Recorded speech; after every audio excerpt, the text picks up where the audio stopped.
Journal conference number 2.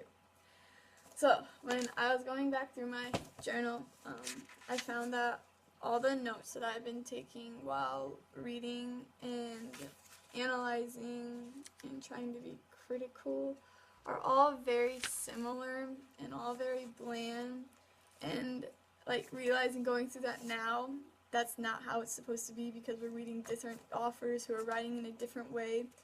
And so, my goal for second semester is to read more analytically so that I can find the styles of these authors, because when I find the styles, then I'll be able to find those ends, so not everything will be about plot and not everything will be the same. They'll be like specific to those authors, and I think that will also help me be more not involved but just more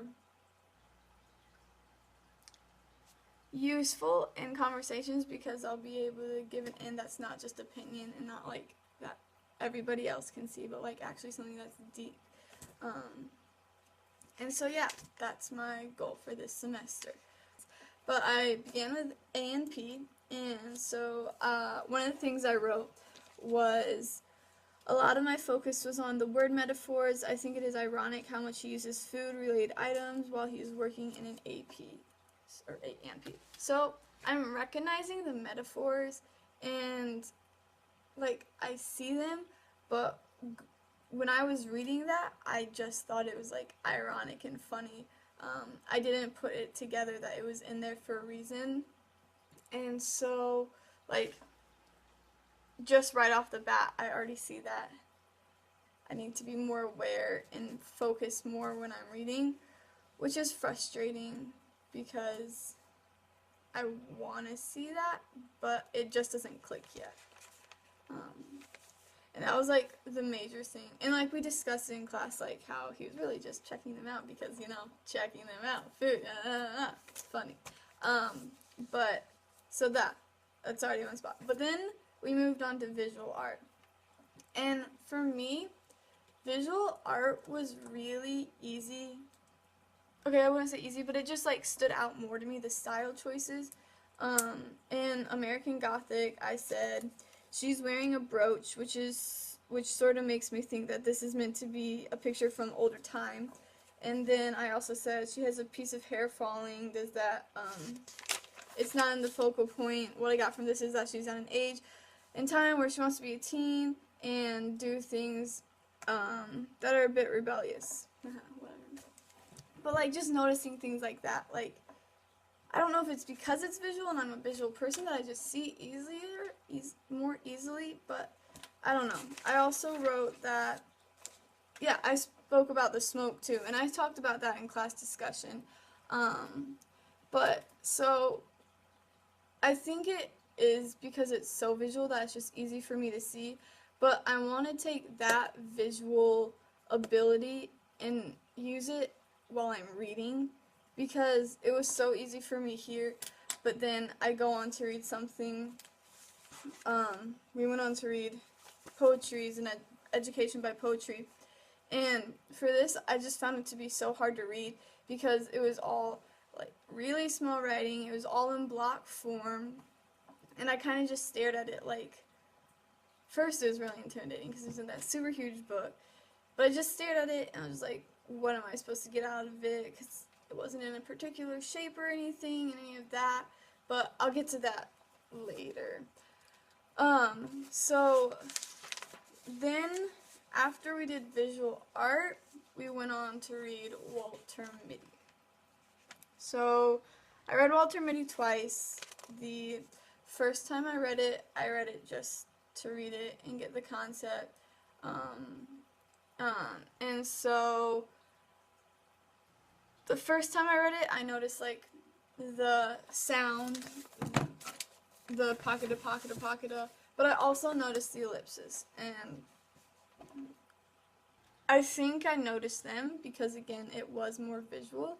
It wasn't like find the meaning, the deeper meaning of this word, or like read in between. It was just right there. And so I also realized that it was a transition, like the transition point from the ins and outs of the, not flashbacks, daydreams. It was the ins and the outs of the daydreams. So I thought it was really noticeable to me. And I was able to use that, but the thing is, when I noticed it, I thought it was just the author being creative. I didn't realize that it was a style choice, again, which is frustrating. But, so, when I wrote the paper, I used them too, but I used it because I was trying to be creative, and it also gave me the ability to make simple transitions without using the transition words that you hate, so I was just like, hey, kill two birds with one stone, why not? Which I mean is good, but then again at the same time it makes me mad at myself just because I wasn't using them how the author intended me to use it. Well, I was, but because I used them in the same way, but it wasn't the same effect. But then we went on to read Othello, which was really hard.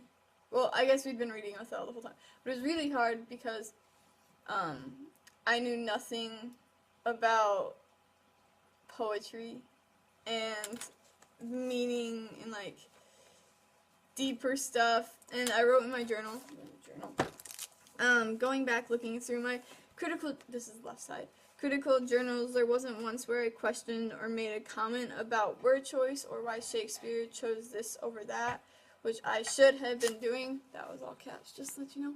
Should have been doing, I understand. But I thought it was really hard because we hadn't learned all that, and I was just kind of reading it again to get the plot, which I know is wrong, but I wanted to be able to focus in class and like understand the conversations, which goes back to last semester, but yeah, I need to still continue working on that. But I wasn't able to like get style out of this just because there was so much going on that we hadn't learned. But then we started talking about poetry and the meaning of it, and so I decided to go back and look at parts from Othello to see if I could find any style, which I think I might have. I went back to the part about the clown, like where the clown was in it, and so I read a part, and the clown was speaking in a trochaic tetrameter, which I looked up, and that's really commonly used in nursery rhymes, and so I thought that maybe it was underrating the clowns or showing that the clown wasn't very educated or very mature, which I thought was then, I was just like, hey, that's appropriate if he's acting like the clown. Yes, he might not be the most mature one in the story. And so then I was just like, whoa, style choice, I see it. And it was really exciting because it was like, hey, I'm one step closer to reaching my goal.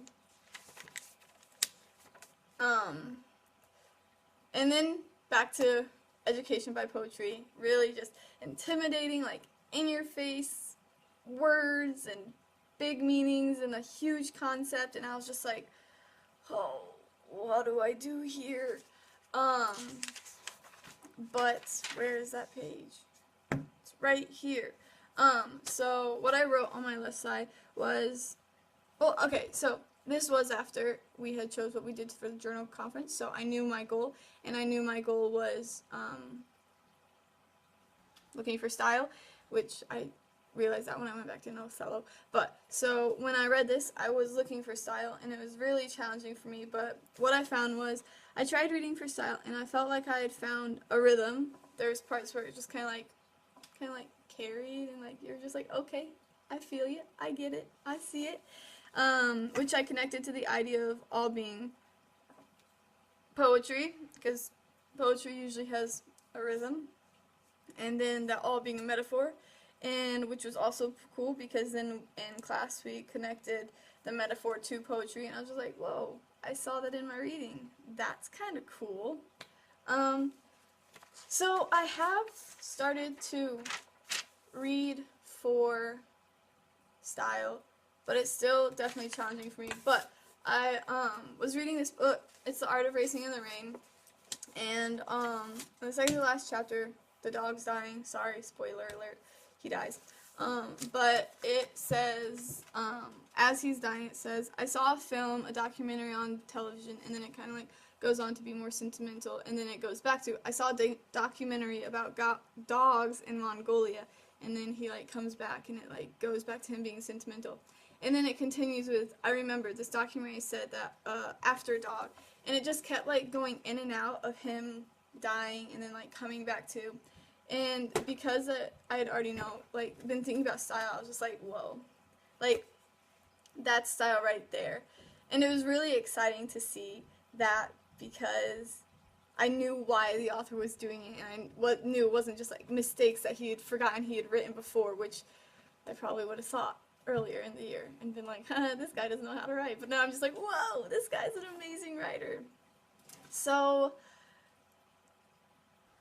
looking like back over everything I've noticed and like recognized, I think that my goal, yes, it will continue to be to read more analytically for the style, but it'll also be to recognize when I've already realized the style, just because like I've been realizing the metaphors and like rhythm, but like I just need to be more aware that like that is style choice and it's not just like irony or mistakes made. And I think if I'm able to succeed at this goal, then I would be able to find the ends that the author created for me, so like meeting him at the top of the mountain. And I think once I do that, then I'll be able to bring more to the table, and I'll also just be able to get more out of every book I read as a whole, and poetry slash play slash whatever we are going to be reading in this class. So, yeah, that's my goal, and I'm really excited to see what I'm able to get out of it, just because like already it's been really cool seeing the choices that authors have made.